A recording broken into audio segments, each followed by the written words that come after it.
तो हेलो दोस्तों, एक बार फिर से आप सबका स्वागत करता हूं आज की इस न्यू क्लास में। और आज का जो हमारा टॉपिक है वो है मल्टीपल इमेज के बारे में, मतलब अनेक प्रतिबिंब देखेंगे। इसमें हम लोग सीखने वाले हैं इस टॉपिक में कि प्रतिबिंबों की संख्या कितनी होती है, हम लोग निकालना सीखेंगे। जैसा कि हम लोग समतल दर्पण पढ़ चुके हैं, प्लेन मिरर के बारे में सब कुछ जान चुके हैं, ठीक है। और भी चीज़ें हैं कुछ जो इस क्लास में हम लोग डिस्कस करेंगे।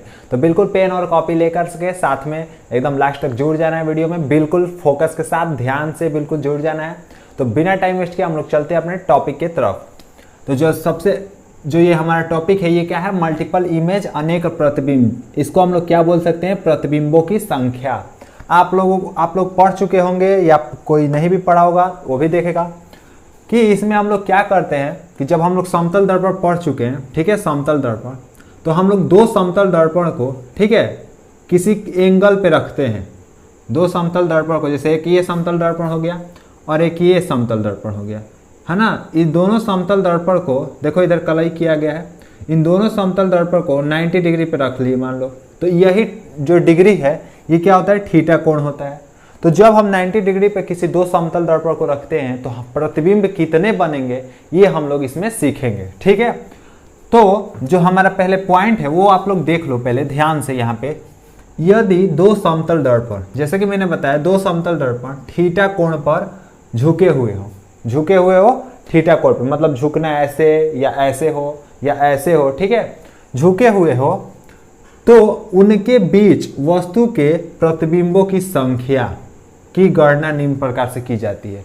मतलब उनके बीच जो इमेज बन रहा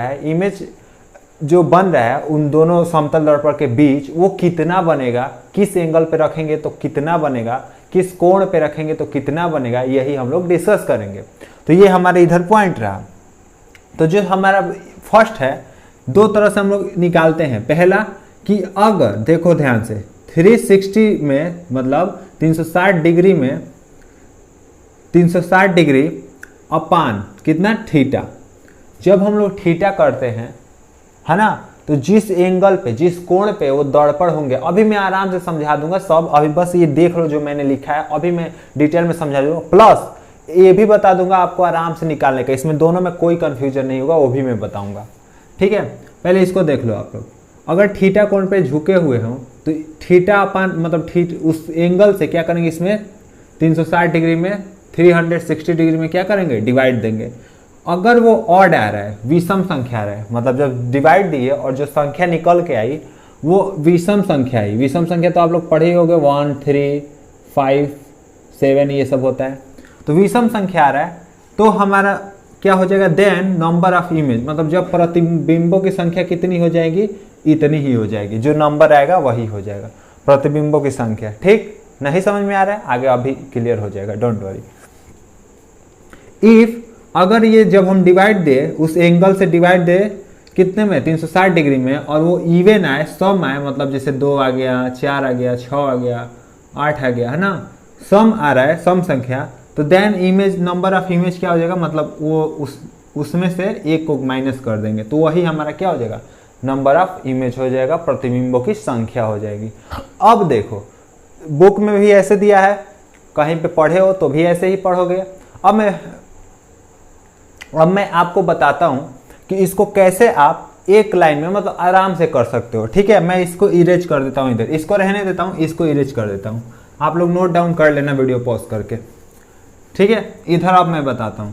सबसे पहले मैंने क्या बताया कि दो समतल दर्पण हो। मान लो एक समतल दर्पण ये हो गया, ठीक है, ध्यान से देखना, और एक समतल दर्पण ये हो गया। इसको हम लोग कितने डिग्री पे रख दिए? 90 डिग्री पे रखे, ठीक है। तो दो समतल दर्पण को जब हम किसी कोण पे रखते हैं तो अब मान लो यहाँ पे एक इमेज रख दिए हम लोग, यहाँ पे एक इमेज रख दी, यहाँ पे मान लो बल्ब रख दिए, ठीक है, या कोई किसी को खड़ा करा दिए, ठीक है। जब हम इसको खड़ा करा दिए तो अब इसकी प्रतिबिंबों की संख्या कितनी होगी वही हम लोग इसमें सब बताया गया है, ठीक है। तो ध्यान दो क्या बोल रहे हैं। जैसे मान लो कोई दर्पण है, ये एक ये हो गया और एक ये हो गया, मान लो 120 डिग्री पे रखी हुई है। ये जो दर्पण है समतल दर्पण, आपको पता होगा समतल दर्पण क्या होता है। तो 120 डिग्री पे रखी हुई, तो थीटा क्या हो गया 120 डिग्री। अब हम पूछेंगे आपसे कि आप बताओ प्रतिबिंबों की संख्या कितनी हुई, नंबर ऑफ इमेज कितना हुआ, आप बताओ। तो कैसे निकालोगे, सेम वैसे क्या करोगे, नंबर ऑफ इमेज है ना, ऐसे मैं डिनोट कर दे रहा हूँ, ठीक है, आप लोग देख लेना। तो क्या होगा 360 अपान, ठीक है, 120 क्या हो जाएगा 120 डिग्री।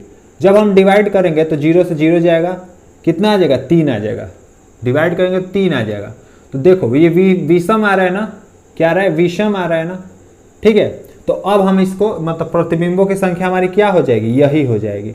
विषम के लिए प्रतिबिंबों की संख्या क्या हो जाएगी, प्रतिबिंबों की संख्या हमारा क्या हो जाएगा 3 ही हो जाएगा।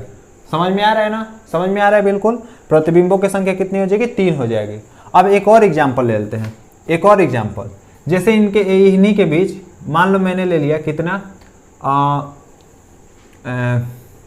मान लो 60 डिग्री ले लिया मैंने, है ना। तो अब जब आप निकालोगे 360 अपान 60 डिग्री तो कितना हो जाएगा 6 आएगा, 6 आएगा ना, 6 आएगा ना। तो जब सम आ गया, देखो यहाँ पे सम मैंने लिखा है, जब सम आ जाए तो उसमें से एक माइनस कर देंगे, मतलब 360 लिखे हैं और थीटा कितना था 60 डिग्री और -1 कर देंगे तो कितना हो जाएगा 6 - 1 कितना हो जाएगा 5। यानी प्रतिबिंबों की संख्या कितनी हो जाएगी, जब 60 डिग्री पे हम लोग रखेंगे दो समतल दर्पण को, तो प्रतिबिंबों की जो संख्या है वो कितनी हो जाएगी 5 हो जाएगी। कितनी हो जाएगी 5। कैसे निकला आपको पता चला, ठीक है। अब आप लोग को इन दोनों में कंफ्यूजन हो रहा होगा कि कैसे याद करेंगे, कैसे मतलब इसको निकालेंगे, हम तो भूल जाएंगे। तो उसका मैं आपको एक ट्रिक बताता हूँ, एक चीज बताता हूँ। देखो छोटा सा एक कंसेप्ट, एक लाइन का बस। आप लोग को क्या याद रखना है, ध्यान दो, आप लोग को क्या याद रखना है। अभी हम लोग सब समतल दर्पण से रिलेटेड जितने क्वेश्चन बनते हैं अभी इस क्लास में हम लोग करेंगे भी, जब जैसे समतल दर्पण के बारे में सब खत्म हो जाएगा। तो देखो जब भी नंबर ऑफ इमेज निकालना हो, नंबर ऑफ इमेज, ठीक है, तो नंबर ऑफ इमेज हमेशा ऑड रहना चाहिए, हमेशा ऑड मतलब विषम संख्या रहनी चाहिए। उस नंबर ऑफ इमेज कितना आना चाहिए, विषम संख्या, हमेशा विषम संख्या आएगा, ठीक है। ऑलवेज ऑड लिख दो, है ना, मतलब हमेशा विषम संख्या ही आंसर आएगा। जब भी आप नंबर ऑफ इमेज निकालोगे, प्रतिबिंबों की जब संख्या निकालोगे, है ना, तो उसमें जो आंसर आएगा आपका वो आपको ध्यान रखना है कि क्या आना चाहिए, विषम संख्या आना चाहिए। अब बस अब इसको कुछ रटने की जरूरत नहीं है, आपको बस एक चीज याद रखना है कि 360 में मतलब 360 डिग्री में थीटा से डिवाइड देंगे, बस इसके अलावा आपको कुछ नहीं याद रखना है, ठीक है। अब देखो मान लो मैंने एक एग्जांपल ले लिया, यहाँ पे ध्यान दो, मान लो मैंने एक एग्जांपल लिया कि ये हैं दो समतल दर्पण हैं, ये रखे हुए हैं 120 डिग्री पे, मान लो, चलो 120 नहीं मान लो, कुछ और मान लेते हैं, 120 नहीं, क्या मान ले हम लोग जिससे डिवाइड हो जाए,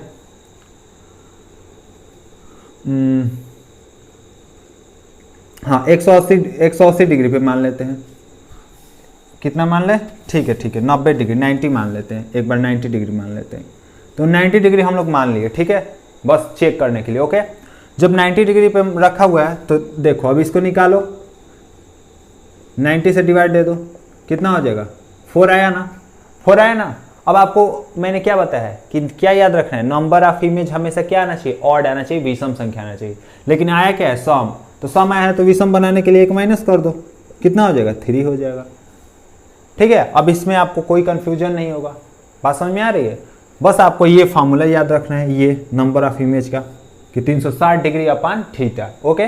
तो आई होप ये सब समझ में आया होगा, प्रतिबिंबों की संख्या कैसे निकालते हैं, ठीक है। एक दो और मैं एग्जांपल देता हूं, आप लोग निकाल के बताओ।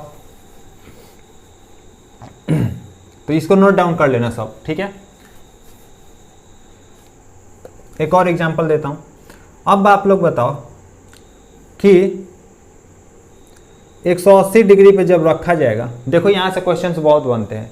जब 180 डिग्री पे हम लोग रखते हैं दो समतल दर्पण को, तो नंबर ऑफ इमेज कितना होगा, यहां से क्वेश्चन बनते हैं, मतलब प्रतिबिंबों की संख्या कितना होगा, प्रतिबिंबों की संख्या। तो मैंने क्या बताया, 360 में क्या कर दो, 180 से डिवाइड दे दो, कितना हो जाएगा 2 आया, कितना आया 2 आया, बात समझ में आया 2 आया। लेकिन हमारा आंसर क्या आना चाहिए, विषम में आना चाहिए, तो 1 माइनस कर दोगे, कितना हो जाएगा 1। तो देखो अगर यहाँ पे आप कोई व्यक्ति रख रहे हो, तो नंबर ऑफ इमेज कितना बनेगा, एक ही तो बनेगा। कहाँ से, देखो ये सीधा है और ये सीधा जब है, ये दो दर्पण सीधा रखे हुए हैं, मतलब एक इधर और एक इधर, तो ये एक ही का तो काम कर रहे हैं, एक ही दर्पण का तो काम कर रहे हैं। हाँ, तो जब आप एक दर्पण में आप देखते हो अपना फेस, तो कितना प्रतिबिंब दिखता है, एक ही प्रतिबिंब दिखता है ना उसमें, बताओ। तो यहाँ से क्वेश्चंस बहुत बनते हैं, ठीक है। तो एक इमेज जब भी 180 डिग्री पे रखा जाएगा, तो अगर मान लो ये दो प्रतिबिंब जो दो समतल दर्पण है, ये और ये, एक यहाँ है और एक यहाँ है, ठीक है, और इनके बीच जब हम कोई वस्तु रखते हैं, ठीक है, मतलब इनके बीच कोण एंगल कितना बन रहा है, बताओ एंगल कितना बन रहा है, कोण कितना बन रहा है। यहाँ से क्वेश्चंस बनते हैं, अगर एंगल 0 डिग्री बने, 0 डिग्री तो बन रहा है, इनके बीच जब चिपके हुए नहीं तो कितना 0 डिग्री ही बन रहा है, ठीक है। तो जब दो समतल दर्पण को यहाँ रखे तो प्रतिबिंबों की संख्या क्या हो जाएगी, तो देखो 360 अपन कितना कर देंगे, 0 करेंगे, और इसका आंसर क्या आता है आपको पता है ना, इनफाइनाइट। यानी जब 0 डिग्री पर हम लोग रखेंगे तो प्रतिबिंबों की संख्या कितनी हो जाएगी, अनंत बनेगी, मतलब बहुत, इसमें से इसमें बहुत अनंत, जिसकी गिनती हम लोग नहीं कर सकते। तो याद रहे, ये 2 पॉइंट आपको याद रखना है। 180 डिग्री पे बनेगा, 180 डिग्री पे रखा जाएगा दो समतल दर्पण, तो प्रतिबिंबों की संख्या 1, और जब 0 डिग्री पर रखी जाएगी तो अनंत, इनफाइनाइट। ये भी क्वेश्चन पूछता है कि इनफाइनाइट प्रतिबिंबों की संख्या बनाने के लिए हमें दर्पण को कितने डिग्री पर रखना पड़ता है, ठीक है। तो 0 डिग्री पे आज बता दिया मैंने कि कैसे होगा। अब हम लोग चलते हैं आगे। तो दोस्तों समतल दर्पण हमारा खत्म होता है और उसके हम लोग कुछ पॉइंट्स डिस्कस कर लेते हैं कि क्या कह रहा है। देखो कुछ पॉइंट समतल दर्पण में हम लोग डिस्कस कर लेते हैं प्लेन मिरर में, ओके, प्लेन मिरर में। तो जो आपको याद रखना है, पहला पॉइंट है, जब भी किसी वस्तु का प्रतिबिंब, जब कोई वस्तु है उसका प्रतिबिंब, हमको उसका पूरा प्रतिबिंब देखना है अगर उस वस्तु का, ओके, तो जो दर्पण की न्यूनतम लंबाई, यहाँ इस बात पे फोकस करना थोड़ा, मिनिमम लंबाई, मिनिमम लेंथ, मिनिमम लंबाई, ठीक है, जो वस्तु की मिनिमम लंबाई होनी चाहिए, न्यूनतम लंबाई होनी चाहिए, ठीक है, वह वस्तु की लंबाई का कितना होना चाहिए, आधा होना चाहिए। मतलब वस्तु की लंबाई जितनी होगी, ठीक है, वस्तु की लंबाई यहाँ से एक नंबर का क्वेश्चन बन जाता है, वो आधा होनी चाहिए। किससे दर्पण की जो न्यूनतम लंबाई है वो आधी होगी, किसकी, वस्तु की लंबाई की आधी। मतलब अगर वस्तु की लंबाई 6 फीट है, 6 फीट है, मान लो 6 फीट है, या मान लो 5 फीट है, 6 फीट है, चलो मान लो 6 फीट है, तो जो दर्पण की लंबाई है वो कितनी होनी चाहिए, 3 फीट होनी चाहिए, ओके। तो उसमें आपका मतलब उस वस्तु का पूरा प्रतिबिंब दिख जाएगा। दूसरा पॉइंट जरा ध्यान से देखना, समतल दर्पण जब थीटा कोण पर घुमाते हैं, समतल दर्पण है और उस पर आपतित हुई है कोई किरण, मैंने पूरा नहीं लिखा, मैं अभी अब समझा दूंगा। सेकंड पॉइंट, जो आपतित हुई है, रिफ्लेक्ट हुई है जो किरण, सॉरी इंसिडेंट हुई है उस पर की, है ना, समतल दर्पण पे, तो परावर्तित भी होगी। तो जब हम समतल दर्पण को उस टाइम थीटा कोण पे घुमाते हैं तो जो परावर्तित प्रकाश की किरण है वो 2 थीटा घूम जाती है। जो परावर्तित प्रकाश की किरण है वो कितना घूम जाती है, 2 थीटा। देखो कैसे, अभी मैं समझाता हूँ। जैसे मैंने ये समतल दर्पण ले लिए, यहाँ पे ध्यान दो, ये समतल दर्पण है, ठीक है, ध्यान से देख लेना इस पॉइंट को ताकि आप लोग को कोई दिक्कत ना हो। एक मैंने अभिलंब ले लिया, आपको पता है नॉर्मल लेते हैं हम लोग। तो अगर कोई समतल मान लो अगर कोई आया यहाँ पे, क्या इंसिडेंट रे, आप गिरा वहाँ पे, तो यहाँ से रिफ्लेक्ट होकर कहाँ जाएगा, इधर जाएगा, ये हो जाएगा, सब मैंने बताया है, ये इंसिडेंट, ये रिफ्लेक्टिव रे हो गया। तो अभी इनका कोण कितना है, देखो थीटा, और ये कितना है, सॉरी ये आई होता है ना, और ये आर होता है। अब बोला जा रहा है जब इसको मान लो इस दर्पण को थीटा एंगल घुमाते हैं, तो थीटा एंगल घुमाने का मतलब क्या, आप कितना भी घुमा सकते, कोई दिक्कत नहीं है, कितना भी घुमा सकते हो। तो ये जो दर्पण है इसको थीटा हम लोग घुमाते हैं, ध्यान से देखना थीटा। तो ये जो दर्पण है क्या, ये वाला हिस्सा है यहाँ आ जाएगा इस नॉर्मल पे, राइट, और ये वाला हिस्सा कहाँ चले जाएगा, यहाँ आ जाएगा नीचे। जब इस दर्पण को, ध्यान देखना, एन और एम मैंने लिख दिया यहाँ, ठीक है, ताकि आपको समझ में आए। तो एम यहाँ आ जाएगा जब इधर घुमाएंगे, और एन कितना आ जाएगा, एन यहाँ आ जाएगा। तो ध्यान दो कितने डिग्री पे हम लोग घुमाए, देखो कितने डिग्री पे घुमाए, बताओ आप लोग कितने डिग्री, 90 डिग्री पे घुमाए। देखो यहाँ से 90 डिग्री, तो 90 डिग्री ना लो, चलो थीटा ले लो, ठीक है, थीटा घुमा दिया आप इसको, ठीक है। तो अब देखो जो परावर्तित किरण है, ये परावर्तित किरण है ना, ये कितना घूम जाएगा। तो ध्यान दो, ये आर था ना, आर यानी थीटा मान सकते हो। तो ये कहाँ आ जाएगा? अब ध्यान तुम ही आप लोग बताओ ना, ये आपतित तो सेम रहेगा, आपतित को सेम रखना है, ठीक है। तो आपतित यहाँ आया, तो अब जब दर्पण ऐसे है तो टकरा के किधर जाएगा? ऐसे जाएगा। आप लोग खुद बताओ, इधर ही तो आएगा टकरा कर, परावर्तित किरण अब ये हो जाएगी। तो अब खुद देख लो कितना घुमा हुआ है। देखो यहाँ था पहले और कितना घूम गया है, ये थीटा कहाँ गया? ये दर्पण हो गया ना, तो कितना घूम जाएगा? कितना घूम जाएगा आप लोग बताओ? ऐसे घुमाया तो कितना घूम जाएगा? 2 थीटा घूम जाएगा। कितना घूम जाएगा? 2 थीटा। देखो यहाँ से एक, सॉरी यहाँ से एक, और सॉरी ये कहाँ गया? यहाँ से एक, ये थीटा हो जाएगा और ये कितना हो जाएगा? ये थीटा हो जाएगा। कितना घूम गया है? 2 थीटा, राइट। कितना घूम गया है? 2 थीटा। ये कितना हो गया? 2 थीटा घूम गया है। तो इस तरह से आप क्या कर लोगे? इस पॉइंट को क्लियर कर लोगे। अब हम इसके जितने भी समतल दर्पण के क्वेश्चन है, वीडियो बहुत लंबी हो गई है, तो आज की क्लास को यहीं पे एंड करते हैं। आई होप सब कुछ समझ में आया होगा। तो इससे जितने भी क्वेश्चन है सब वो हम लोग अगली क्लास में शुरू में ही पूरा डिस्कस कर लेंगे इसके क्वेश्चंस। उसके बाद हम लोग गोलीय दर्पण पढ़ेंगे, ठीक है। तो आई होप सब कुछ समझ में आया होगा। कोई भी डाउट होगा कमेंट सेक्शन में जरूर बताना। चैनल पर नए हो तो सब्सक्राइब कर लेना, साथ में बेल आइकन भी प्रेस कर लेना। वीडियो अच्छी लगी हो तो लाइक कर देना। तो मिलते हैं अगली क्लास में नए टॉपिक के साथ। तब तक के लिए जय Hind, wish you all the best.